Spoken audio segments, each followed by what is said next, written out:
Nessa videoaula eu vou falar para vocês sobre redes de difração, que pode ser considerado como um sistema que possui um número bastante elevado de fendas. Então imaginem que do lado esquerdo eu tenho minha rede de difração e eu tenho do lado direito a minha tela de projeção.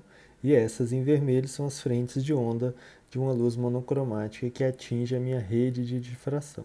Então eu posso colocar uma lente no caminho óptico, de forma que esse feixe ele vai ser projetado na tela de projeção e eu tenho aqui as minhas condições de Fraunhofer satisfeitas.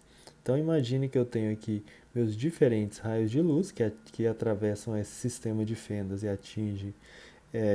atingem essa lente e eles são convergidos para esse ponto P.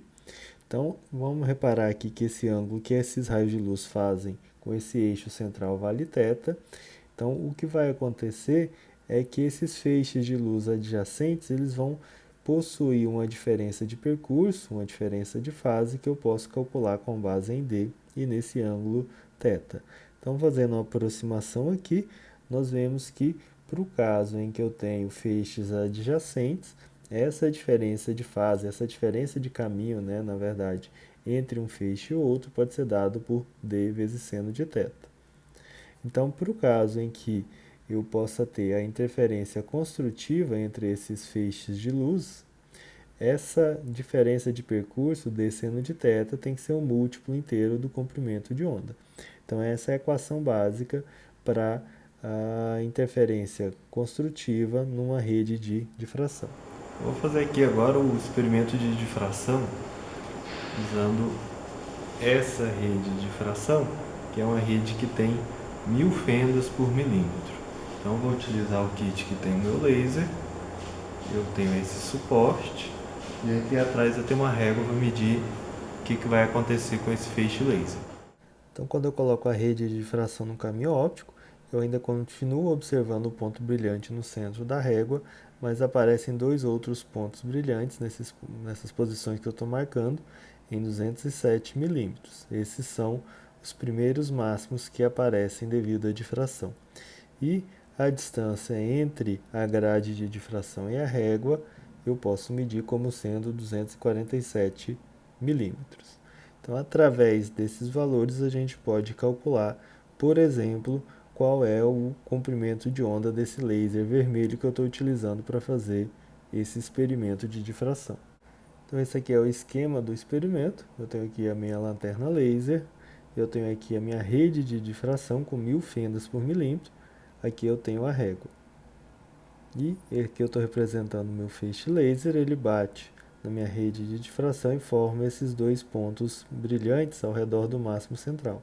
Vou chamar essa distância aqui de Lzinho e essa daqui de Lzão. Lzinho vale 207, Lzão vale 247 milímetros. Então esse ângulo aqui é um ângulo θ, ele é formado entre a direção de propagação do feixe e o primeiro máximo, e aqui está o meu valor da minha rede, minha constante de rede, que são 1000 fendas por milímetro. Então, utilizando a equação para a rede de difração, eu tenho que o primeiro máximo ele vai aparecer quando eu tenho d seno de θ igual a m vezes lambda, para o caso em que m vale 1. Mas qual é o valor desse d que aparece nessa equação? Bom, eu posso descobrir d desse valor. Então, eu tenho 1000 fendas por milímetros, então são 10 a menos 3 metros dividido por 1000, que dá 10 a menos 6 metros a separação entre fendas adjacentes. E esse lado aqui desse triângulo que se forma, ele vale Lzão ao quadrado mais Lzinho ao quadrado. Então, substituindo aqui d por 10 a menos 6 metros e seno de θ por cateto oposto, que é L, dividido por cateto adjacente, que é raiz quadrada de L quadrado mais Lzinho ao quadrado, isso tem que valer igual a lambda.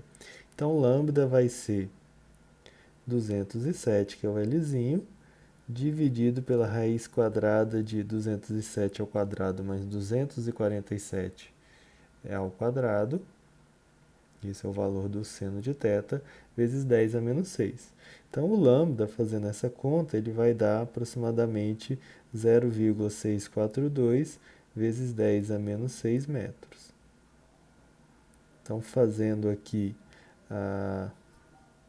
Escrevendo de outra forma, então eu posso escrever como sendo 642 vezes 10 a menos 9 metros, que é aproximadamente 642 nanômetros, o que concorda com o fato de esse laser ser um laser vermelho.